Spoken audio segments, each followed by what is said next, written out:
How to use the spaced repetition in AI flashcards. First of all, open the Knowt app and select the AI flashcards you want to study.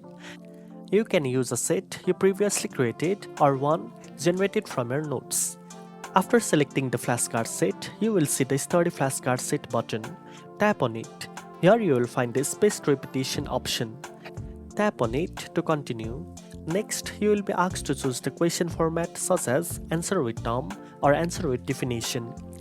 In the learning options, you can also choose to sort cards, study stir terms only, or shuffle terms. Choose the setting according to your preference and then hit the start button to begin your spaced repetition practice. As you go through the flashcards, make sure to focus more on the cards you find difficult.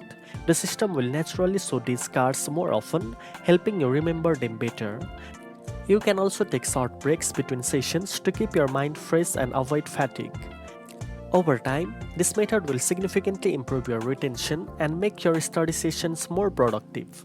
Now you know how to use spaced repetition in AI flashcards. If you found this tutorial helpful, don't forget to like, share and subscribe for more AI tips. Thanks for watching and I'll see you in the next one.